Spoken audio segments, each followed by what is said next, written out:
So today you can see in the screen that today we are going to learn about two terms in this economics, that is what is injection and what is absorption. Okay, injection and absorption, these two terms are very important. Okay, before I explain this, I would like to say that this injection and absorption, they are the terms which we generally use in the chapter when we read is the monetary policy. It is something which is with the monetary policy precisely. Now, what we know monetary policy, it is the policy which are taken by the Central Bank of India, that is the RBI, Reserve Bank of India, uh, to control the inflation or to ensure economic growth. To ensure economic growth along with price stability, along with price stability. So the policy that are taken to do this is known as monetary policy. So in that monetary policy, injection and absorption are done. So monetary policy is also basically is related to money supply. So this injection and absorption are also related to money supply. So let's see what are this. Now let's take one situation when the situation is of high inflation.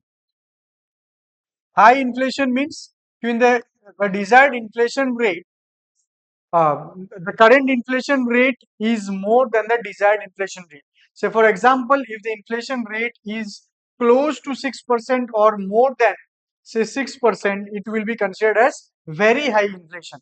Okay, or very high inflation. And another situation is low inflation. Low inflation means maybe it is less than or equal to 2%, where the economy is also not growing. In high inflation, maybe the economy is hitting up. These are the two situations. Now, in these two situations, the central bank, the RBI, will do two different things. In high inflation, what we know? We know in high inflation, money supply has to be reduced because money supply has direct connection with inflation. What is the connection? More money supply, it means more demand, it means rise in prices. So to decrease the prices, money supply has to be decreased. Now by using certain monetary policy tools, as we have discussed in one of our lectures, by using certain monetary policy tools like repo, reverse repo, SDF, open market operations, what RBI will do? RBI will take the money out of the market. RBI may sell its uh, government securities to commercial bank, and commercial bank will take the money from the market and give it to RBI. Or the Reserve Bank of India may increase the reverse repo rate so that the commercial banks give the excess money to the RBI. So when the commercial bank will take the surplus money from the market and give it to the RBI so that the money supply in the market decreases and inflation is controlled. So this situation is known as absorption. Say for example, say selling of government securities in the open market is an absorption, or increase in reverse repo is example of absorption.